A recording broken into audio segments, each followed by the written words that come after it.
Here's your complete, ready-to-go script. You have been lied to. Every single spring, you drag yourself to the garden center, spend $40, $60, sometimes $100 on bags of fertilizer with numbers on them you barely understand. You spread it all over your garden, and you feel good about it. And then 3 months later, you're back, buying more. And the cycle never ends. But what if I told you that somewhere in rural Pennsylvania, there are families who haven't bought a single bag of fertilizer in over 100 years? Not because they're struggling, not because they don't care about their plants, because they figured something out a long time ago that the rest of the world was never supposed to know about. Today I'm going to show you exactly what that is. This is the Amish soil battery. A method so simple, so cheap, and so effective that when chemical fertilizer companies started rising to power in the 1930s, this knowledge quietly disappeared from mainstream farming almost overnight. And by the end of this video, you're going to understand not just what it is, but exactly how to build one yourself. Starting today, with things you probably already have sitting around your house right now. But first, let me ask you something. Have you ever noticed that no matter how much fertilizer you add to your garden, the soil never actually seems to get better? Year after year, it stays the same, or somehow gets worse. There's a reason for that, and it has everything to do with the difference between feeding your plants and feeding your soil. And that difference is the entire secret behind what the Amish have been doing for generations. Let's go back to the early 1900s. Before the chemical revolution, before nitrogen was synthesized in laboratories and sold in plastic bags. Farmers understood something fundamental about the ground beneath their feet. They understood that soil is not just dirt. It is a living, breathing ecosystem with its own hunger, its own memory, and its own intelligence. A healthy teaspoon of rich farmland contains more living organisms than there are people on Earth. Bacteria, fungi, nematodes, protozoa, all of them working together in a system so complex that scientists are still trying to fully understand it today. The Amish and many other traditional farming communities built their entire agricultural system around feeding this underground world. Not the plants directly, but the invisible kingdom beneath. And one of the most powerful tools they developed for doing this was what we now call the soil battery. Here's the concept in plain language. A battery stores energy and releases it slowly over time. A car battery doesn't dump all its power at once. It releases it in controlled amounts whenever the system needs it. That's exactly what a soil battery does with nutrients. Instead of flooding your garden with a surge of nitrogen or phosphorus all at once, which actually burns root systems and creates a crash a few weeks later, a soil battery buries specific organic materials at a specific depth where they break down slowly, continuously, and in response to what the plants actually need. The plants pull nutrients as they need them, the underground ecosystem regulates the release, and the whole system self-sustains for years, sometimes a decade or more, without you adding anything else. Now let's talk about what actually goes into one of these, because this is where it gets fascinating, and this is where most people are going to be surprised. The Amish weren't using anything exotic or expensive. They were using things that today we literally throw in the trash. The first material is old wool, raw, unwashed, even matted and dirty wool. If you've ever kept sheep or know someone who does, you know that after shearing, there's always a pile of low-quality wool that nobody wants. Too coarse for fabric, too messy to process. The Amish buried it. Wool is approximately 15% nitrogen by weight. But here's the key. Wool breaks down very slowly in soil, releasing that nitrogen in tiny, consistent amounts over 3 to 7 years. It also retains moisture, acting like a slow-release sponge during droughts. Researchers at the University of Vermont actually studied this in 2019 and confirmed that buried wool fleece significantly improved both soil nitrogen levels and moisture retention over a multi-year period. The Amish knew this a century ago. The second material is bone. Now, before you think this is complicated, I'm talking about any bones. Cooked bones from your kitchen, raw bones, fish bones, any bones. Bones are rich in phosphorus and calcium, two of the most critical minerals for root development and fruit production. When buried about a foot deep, bones break down over years and create what's essentially a phosphorus reservoir directly in the root zone. Traditional farmers would collect bones all year, crush them slightly with a rock or hammer to speed breakdown, and bury them every fall. The third material, and this is the one that surprises people the most, is wood ash combined with what most people call rust. Specifically, old iron, rusty nails, rusty cans, any scrap iron you can find mixed with wood ash from a fireplace or fire pit. Wood ash provides potassium and raises soil pH, which helps in acidic soils. But the iron is the hidden genius of this combination. Plants need trace amounts of iron for chlorophyll production. Iron deficiency is actually incredibly common in home gardens and causes that yellowing between leaf veins you might have noticed. Buried iron oxidizes slowly in soil, releasing bioavailable iron over years. Mixed with wood ash, the potassium helps plants absorb the iron more efficiently. It's a partnership that took farmers generations of observation to discover. The fourth material is charcoal. Not lighter fluid charcoal from the store, Plain wood charcoal, what farmers historically called biochar. Charcoal doesn't really break down in soil.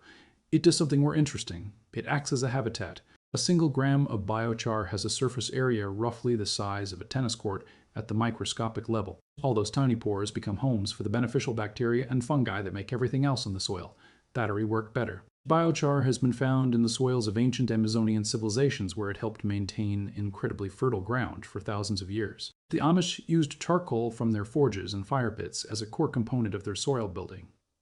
Now let me tell you about 1937, because this is where the story gets darker and also explains why you've never heard of any of this before. In the mid-1930s, the German chemical company IG Farben and later American chemical interests were aggressively pushing synthetic nitrogen fertilizers to American farmers. The technology had come from the Haber-Bosch process, originally developed to make explosives in World War I. After the war, the chemical industry needed a new market for all this nitrogen production capacity. American agriculture was the target. Between 1935 and 1950, the use of synthetic fertilizers in the United States increased by over 400%. Agricultural extension programs, which were government-funded and heavily influenced by chemical company donations, began actively discouraging traditional soil-building practices. Farmers were told that bone-bearing was primitive, that woe was inefficient, that the new chemical bags were scientific and modern and superior. An entire generation of agricultural knowledge was quietly shelved. The Amish, who by religious and cultural values distrust outside commercial systems, simply kept doing what they had always done. And their soil, 100 years later, is still producing abundantly without a dollar spent on inputs. So how do you actually build a soil battery in your own garden? Let me walk you through exactly what to do. This is completely practical. You can start this weekend. The first thing you need to decide is scale. A soil battery works in any size space, from a raised bed to a full garden plot. For this walkthrough, let's say you have a standard garden bed, about 4 feet by 8 feet. In the fall, which is the ideal time to do this, though you can also do it in early spring, you're going to dig a trench about 12 to 14 inches deep across your garden bed. You don't need to dig up the whole bed. One trench down the center is enough for a start. Into this trench, you're going to layer your materials. Start with a 2-inch layer of crushed bones at the very bottom. These release slowly, and you want them deep so they're in the root zone during peak growing season. On top of the bones, add a layer of charcoal, also about 2 inches. Lightly crush any large pieces. On top of the charcoal, place a layer of raw wool or hair. Yes, human hair works too, loosely arranged, maybe 2 to 3 inches thick. You can find raw wool at farms, fiber festivals, sometimes on online marketplaces for almost nothing because farmers often can't sell the lower quality fleece. On top of the wool, scatter your iron scraps and cover them with a generous dusting of wood ash. Mix these two together somewhat so the ash is coating the metal pieces. Then fill the trench back in with your native soil, mixed with a bit of compost if you have it. That's it. You just built a soil battery that will actively feed your garden for the next 5 to 10 years. No annual reapplication, no spring fertilizer run, no midsummer feeding schedule. The underground ecosystem wakes up in spring as soil temperature rises, begins processing these materials, and feeds your plants exactly what they need when they need it. Now here is the part that took me the longest to fully appreciate. The reason the system works so well isn't just the nutrients, it's the timing and the intelligence of the delivery. When you pour synthetic fertilizer on top of soil, you're bypassing the entire underground ecosystem. You're giving nutrients directly to roots, which sounds efficient but actually creates dependent plants that never develop strong root systems because they don't have to search for food. It's the gardening equivalent of only ever feeding a child fast food. They survive, but they don't thrive, and they can't function without the constant input. Plants grown over a soil battery develop massive, deep, complex root systems because they're being fed at depth. Those root systems make plants dramatically more drought-resistant, more disease-resistant, and more productive. Amish farmers have reported growing tomato plants that produce all season long with no additional watering during dry spells, simply because the roots have gone deep enough to find both the moisture-retaining wool and the nutrients they need. There's also a fascinating feedback loop that happens with the charcoal component. As your plants grow and drop leaves, as earthworms and insects process organic matter, as the microbial community expands, they begin colonizing the charcoal pores. Over time, the charcoal becomes a permanent habitat for your soil's ecosystem. Biochar buried in soil has been found to remain biologically active for hundreds to thousands of years. You're not just feeding this season's garden, you're building the foundation for a garden that gets better every single year, potentially for generations. I want to address the question I know some of you are already thinking. Does this actually work for modern vegetable gardening? Or is this just something that worked for old-fashioned farming on different land? The answer is yes, emphatically yes, for modern vegetable gardens. A gardener in Ohio documented her experiment on a home garden forum. comparing two identical raised beds over 3 seasons. One bed received standard granular fertilizer applied as directed on the package. The other bed had a soil battery installed in year 1 with no additional inputs. By year 3, the soil battery bed was producing 30% more fruit by weight, had measurably better soil structure, and hadn't received a single additional input after the initial installation. Her total cost for the soil battery materials was $11. She had spent over $90 on fertilizer for the control bed over the same period. Let me also tell you about something the Amish call the wool trick for struggling plants. If you have a specific plant, a fruit tree, a struggling perennial, a blueberry bush that just never seems to thrive, you can do a targeted version of the soil battery specifically for that plant. Dig a circle around the plant's drip line about 8 inches deep. Stuff raw wool loosely into the trench along with a handful of charcoal and a scattering of ash. Refill with soil. Many people have reported dramatic recovery in struggling plants within a single growing season using this method. The wool slowly hydrates and releases nitrogen right where the plant's feeder roots are.